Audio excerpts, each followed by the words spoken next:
good of those who love him, who have been called according to his purpose. For those God foreknew, he also predestined to be conformed to the likeness of his Son, that he might be the firstborn among many brothers.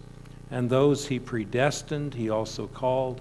Those he called, he also justified. Those he justified, he also glorified. And that just gets us started. I like the New American Standard Version's translation of verse 28 especially, probably more than I do the NIV that I just read. And NASB says, we know that God causes all things to work together for good. That they don't just accidentally work together for good, but God causes them to work together for good, to those who love God, to those who are called according to his purpose. And the Phillips translation, which is has a different take on things sometimes, we know, and that's at the top of your sermon outline, we know that to those who love God, who are called according to his plan, everything that happens fits into a pattern for good. I like that expression. Everything that happens fits into a pattern for good. We could be tempted as we think about our sufferings, our trials, our hardships, that, oh my goodness, this is, why can't we, I heard someone say earlier this morning in the fellowship room that we just are not prepared for getting older and hurting as a result. I spent all day yesterday myself hurting. I thought I was having a heart attack, but I wasn't, because I'm still here. And that's what I've prayed to the Lord for, right or wrongly. Is Lord, if I'm going to have another heart attack, let's just have it and be done with it and see your face. And then I have to remember, but take care of Marcia. Because she won't like this prayer. And so I'm telling Marcia stuff right now in your company that I don't usually talk to her about at all, because I don't want to freak her out. But I also noticed, Lynn and I were talking earlier too, that if something bad is going to happen when you're in ministry, it's usually as you're preparing for ministry. So for me, that would be finalizing everything on Saturday. And I hurt all day yesterday. It was terrible. I went to bed early even, trying to shake it, because one thing I enjoy about pain is I don't get to experience it when I'm asleep. So I try to be asleep as much as I possibly can. Whether praying puts me there or not, I'll take any way to get there. And and Lynn had some little sound system problems this morning, and that's just typical. It's typical that when God wants to do something, other things happen to distract or to look like the enemy is trying to sabotage it and stuff. So it's very easy when we think about our suffering to get caught up in the suffering. This is where this is going, and lose the perspective of why or what's going to happen, for all eternity. And that's why he says that in 18 there, I consider our present sufferings not worth comparing with the glory that will be revealed in us. Not compared because the glory is going to be so much more surpassing and also last a lot longer than the temporary suffering, because the glory will last for all eternity. So Warren Wiersbe has said that the believer never need faint in times of suffering and trial, because he knows that God is at work in the world and that he has a perfect plan. And there are two purposes in that plan. First, our good, and secondly, his glory. And best of all, God's plan will succeed. Well, if you don't hear anything else, that could be the best thing you've heard all day, is that God's plan will succeed. Do you believe that? Yeah. And R.A. Torrey, who was the second president of Moody Bible Institute, described Romans 8:28 as a soft pillow for a tired heart. I like that. A soft pillow for a tired heart. My pillow, it is one of Mike Lindell's specials, isn't it? The pillow that I have, I can hardly wait to put my head in it because it really braces my head and my neck, and I feel a lot better when that pillow is behind me. And Romans 8:28 is a soft pillow for a tired heart. It holds me spiritually in place to realize that God has it all under control. Our problem is that we tend to focus on what's going on around us, and then we forget that there's a lot more to the story that's yet to be revealed. And our hope should be placed in the ultimate rather than the immediate.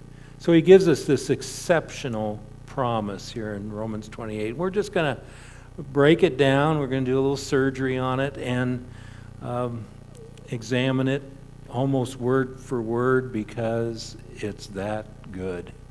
And it's exceptional. And it's going to be the best thing you've heard all day. It just will. So fasten your safety belts and let's go. Starts out, he says, and we know. And we know.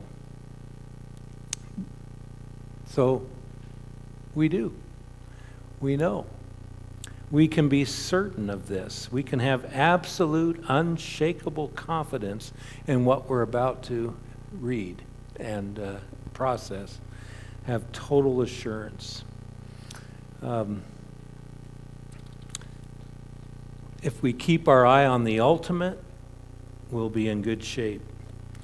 And then what we know is that in all things, everything that happens to us, no matter what it is, it's not just what is consistent with righteousness, but it's everything. So let me share a word of comfort with all of us. You make a bad decision, even that will somehow, by God's power, be worked in for your ultimate good.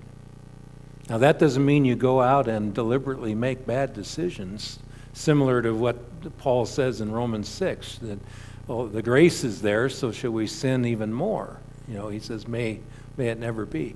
But just take the comfort, especially in our limits as human beings. Would you agree with this, that most of the decisions we make, we don't know. We don't know what we're doing. Really, I make a decision to allow a doctor to work on me. I don't know what risks I'm taking to do that or what's going to happen ultimately. I put my trust in God and secondarily trust in the skills of the doctor involved. This is just this illustration. You hand your money to an investor. You don't know, but you make that decision. You don't know what's going to happen.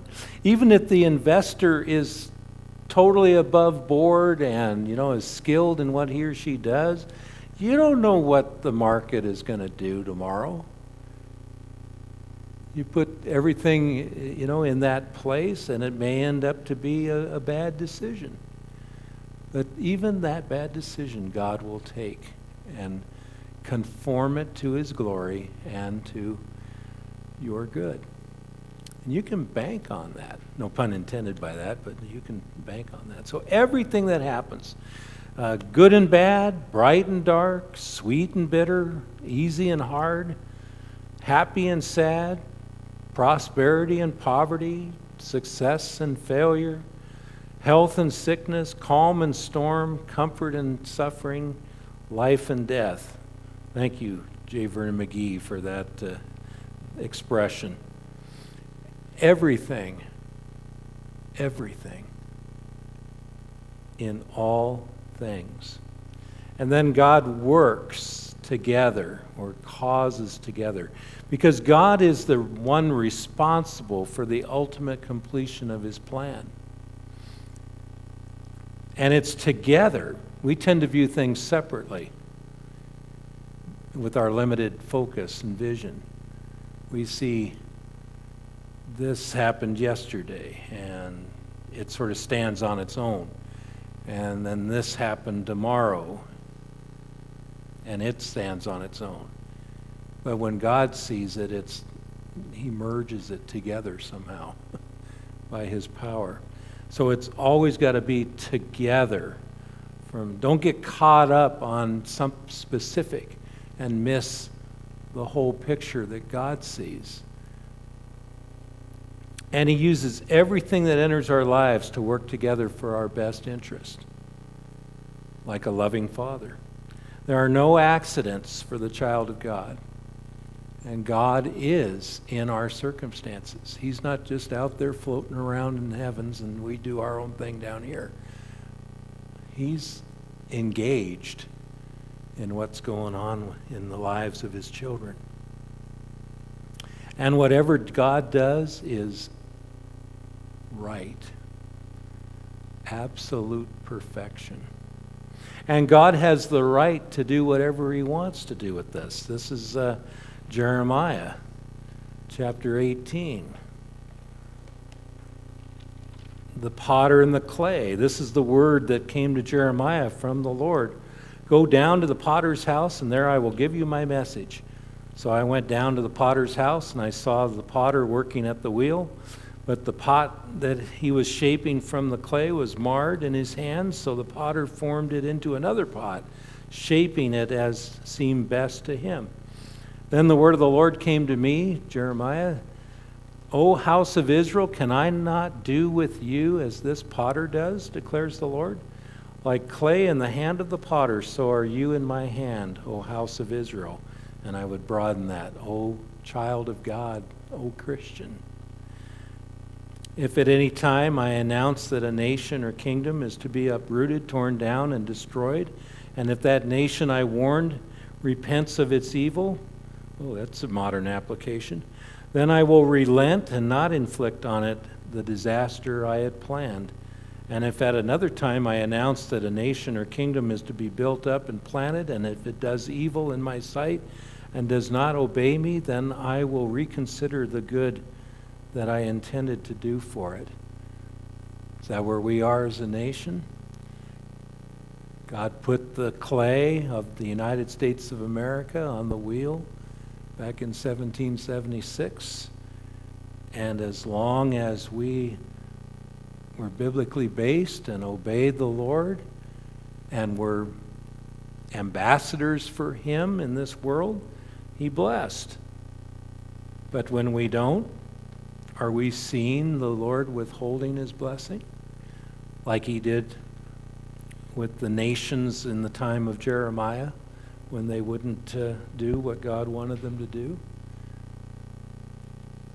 You can wrestle that out. But the point is that God is sovereign and he can do what he wants to.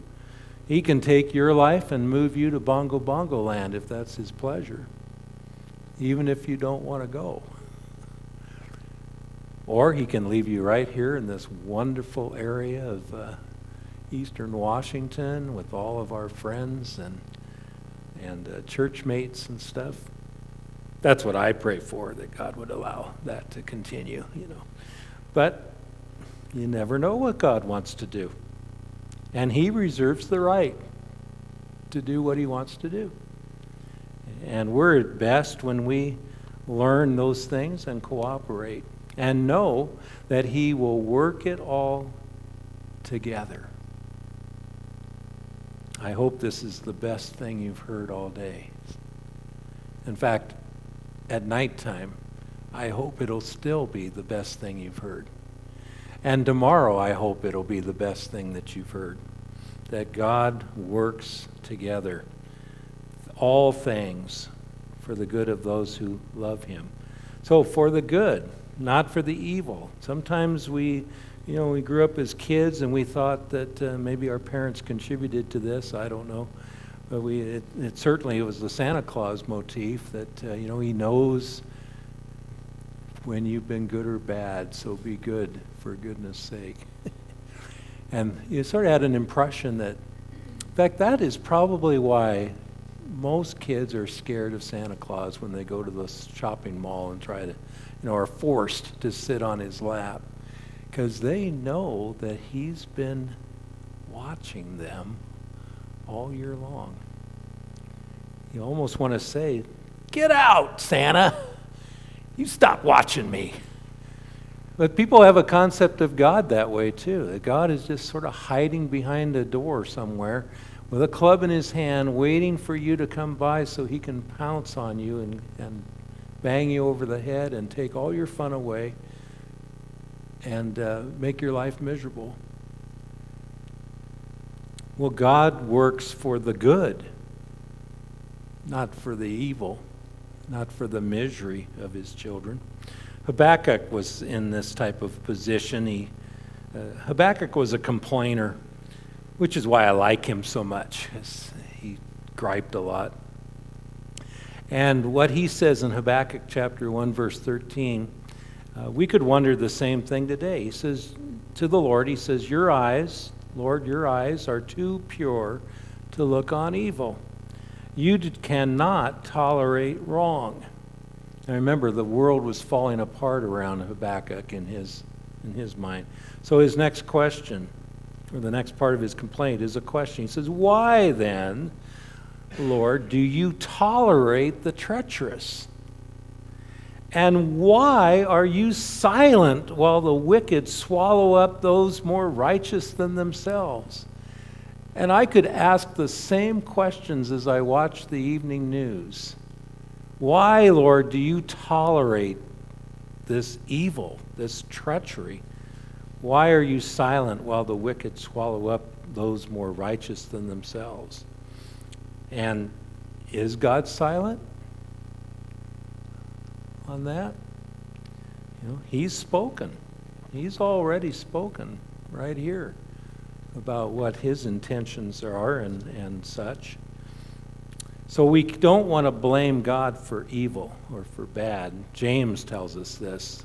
When tempted, no one should say, "God is tempting me," for God cannot be tempted by evil, nor does he tempt anyone. And John adds in 1 John 1:5, "God is light, in him there is no darkness at all." He works for the good. But we find that the promise is not for everybody, but only for a specific group of people. And these people are described as those. We know that in all things God works, or God causes together for the good of those who first love him, who are in relationship with him. And if you love God, Jesus says in John 14:21, "If you love me, you will" what? "Keep my commandments. You'll do what pleases me," he says. And even if bad things happen to us, which we're assured that bad things are going to happen to us, because that's just part of the human condition. I don't like it, but that's the way it is. In my dreams at night, I pretend like I'm going somewhere away from somewhere, and then I wake up and find, oh no, I'm still here.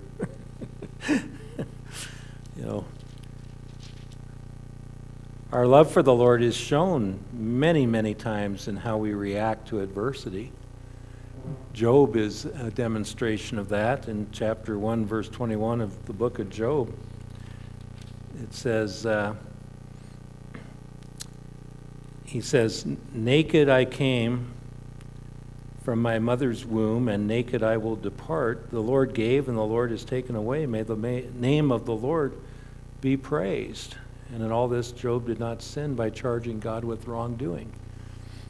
How many times are we at least tempted to charge God with wrongdoing because of adversity that has occurred or is occurring in our lives? It's very easy to do.